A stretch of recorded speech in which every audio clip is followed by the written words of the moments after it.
What's up, guys? Welcome back to Bible Fun Films. Today we're in Matthew chapter 17. Let's get started. In today's chapter, we see some pretty amazing stuff. We were just talking about how crazy it was.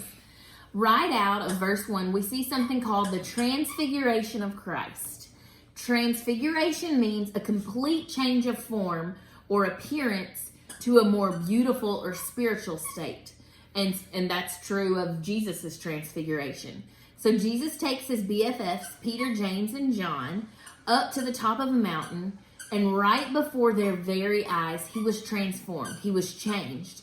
The Bible tells us his face shone like the sun, his clothes became white as light, and what was happening is he was radiating the glory of God. And then right then, up on that mountain, Moses and Elijah show up too. I can't imagine just how awesome it was. Peter was so amazed. He's like, okay, let's stay. I'll put a tent up for me and for y'all. Let's just stay here. And while Peter was speaking, God interrupts him and says, "This is my beloved son with whom I am well pleased. Listen to him." I don't think he would sound that stupid though. That's my man voice.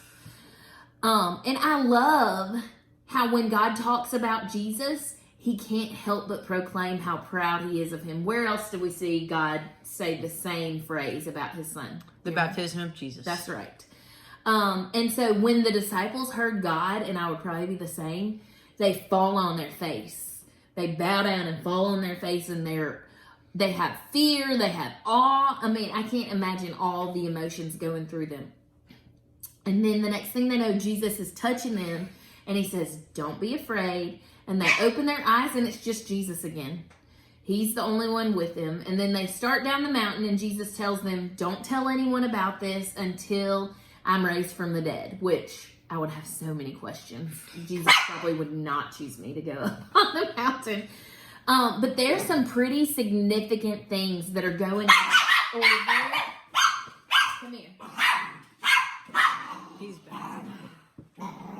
We had to put our dog in his room. So there are some pretty significant things going on here at the Transfiguration. We have Moses. Remember what Moses did? He got the 10 Commandments from God. Moses represents the law. And then we have Elijah, who represents the prophets. Elijah was a prophet. And a lot of times we hear the Old Testament called the law and the prophets. It's referred to as the law and the prophets. And so here we kind of have a picture of Old Testament with Moses and with Elijah. Here on this mountain, we have the law and the prophets. And then right along with them, we have Jesus, who has taught us through the New Testament that Jesus is the fulfillment of the law and the prophets. So we have like kind of an equation, I guess you would say, of people. The rest of this chapter, we hear Jesus heals a demon-possessed boy that the disciples could not heal. And Jesus tells them it's because they didn't have enough faith. And we have a lesson on if we just have enough faith, like the size of a mustard seed, the power of God in us and through us, what we could do. We could move mountains. Jesus tells the disciples that he will be delivered into the hands of men. He tells them that he will be killed and he will be raised on the third day. He won't stay dead. And the disciples are upset to hear this. But if we read about this same situation in Luke chapter 9, Luke tells us that God keeps them from fully understanding what he means here. And I get that, or they'd probably be a mess.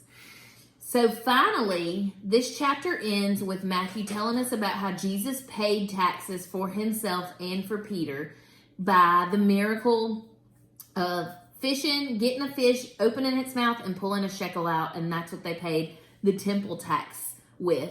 And that's an interesting passage because Jesus compares himself to the son of a king. Well, the son of a king doesn't have to pay taxes to his dad to live in the palace.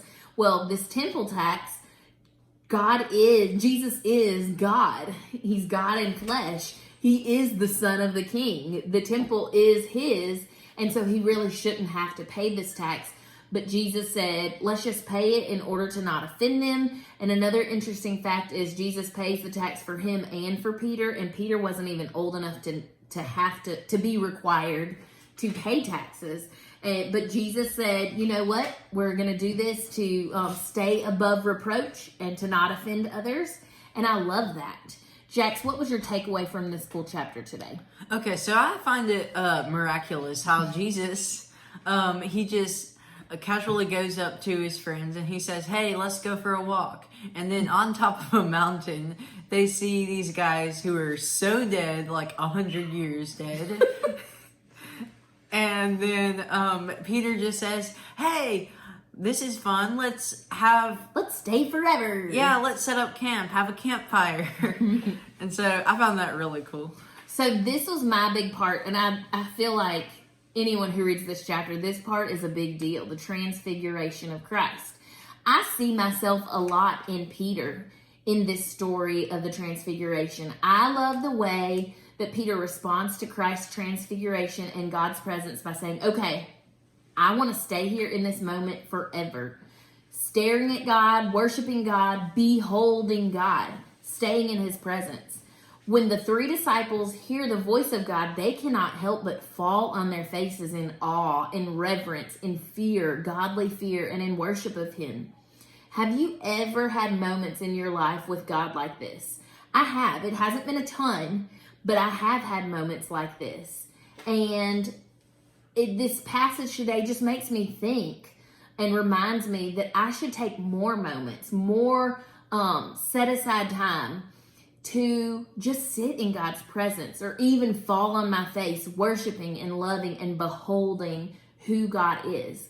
So this week, our challenge is to take some time to do just that. Get alone, just you and God, and worship and behold your Father. All right, friends, thank you for joining us today, and we'll see you tomorrow for Matthew chapter 18. Bye. Bye.